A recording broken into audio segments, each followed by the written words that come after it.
જય શ્રી કૃષ્ણ. રાધે રાધે. રાધે સત્સંગમાં સત્સંગનું રસપાન કરતા બધા જ આત્મીયજનો શ્રી વલ્લભની પ્રેરણાથી પ્રેરાઈને રાધે સત્સંગમાં આજે આપણે પુષ્ટિ માર્ગમાં સેવાની અદ્ભુતતા તે વિશે જોઈએ કે સેવાનું સાચું સુખ કોને મળે, કેવી રીતે મળે. પરંતુ તે પહેલાં જો આપે રાધે સત્સંગ ચેનલને હજુ સબસ્ક્રાઈબ ન કરી હોય તો સબસ્ક્રાઈબ કરશો, જેથી નિત્ય સત્સંગની જાણ આપને થઈ શકે. પ્રિયજનો, પુષ્ટિ સૃષ્ટિનું સર્જન એ પ્રભુએ પોતાની સેવા માટે જ કર્યું છે. સેવા શબ્દનો જો વાસ્તવિક અર્થ આપણે જોઈએ તો જેની સેવા કરીએ તેને આપણાથી સુખ મળવું જોઈએ જ. તત્સુખની ભાવના એ પુષ્ટિ માર્ગમાં સેવા શ્રી મહાપ્રભુજીની પ્રગટ કરેલી આ સેવા પ્રણાલીમાં તત્સુખ ભાવ તનુવિત્તજાની ક્રિયામાં જે મરેલો છે, તનુવિત્તજાની સેવાની ક્રિયામાં આ ભાવ પ્રગટ થાય છે. ભાવ એ ભગવત સ્વરૂપ જ છે અને પ્રભુ એ આનંદ સ્વરૂપ છે. ભાવથી જે ક્રિયાઓ સેવા સમયે થાય છે અને તેમાં સેવા કરવા વાળાને જે આનંદનો અનુભવ થાય છે,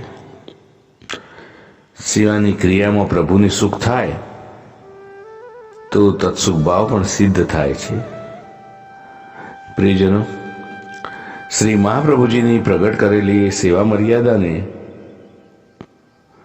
સપ્તશ્લોકીમાં અદ્ભુત કહેલ છે. શ્રીમદ પ્રભુચરણે અદ્ભુત શબ્દનો અર્થ આશ્ચર્યને ઉત્પન્ન કરે છે.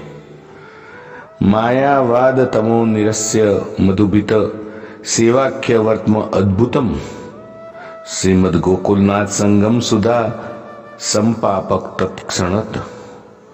સેવાની ક્રિયામાં આ ભાવ સ્વરૂપનો પ્રવેશ થાય છે અને તે જ ક્ષણે સંગમ સુધાની પ્રાપ્તિ થાય છે.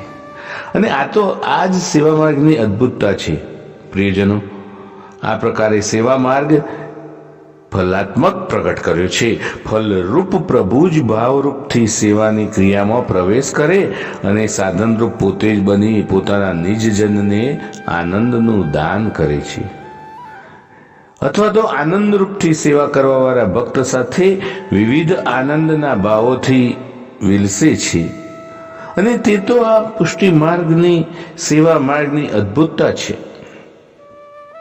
પરંતુ અહીં આપણે એ પણ સમજી લઈએ કે સેવા માર્ગની અદ્ભુતતાનું સુખ લીલાધામથી વિખૂટા પડેલા અને શ્રી મહાપ્રભુજીએ પ્રગટ કરેલા સેવા મર્યાદાનું અતિ આદરથી જે પાલન કરે છે તેને જ આ સુખ મળે છે, બીજાને નહીં.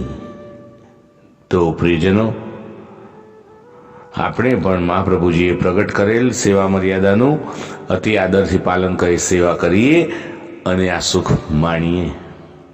આ સાથે આજના સત્સંગને શ્રી વલ્લભના ચરણોમાં સમર્પિત કરી અત્રે વિરામ લઈએ. ફરી મળીશું રાધે સત્સંગમાં નવા જ સત્સંગ સાથે. શ્રી વલ્લભાધીશ કી જય. જય શ્રી કૃષ્ણ. રાધે રાધે.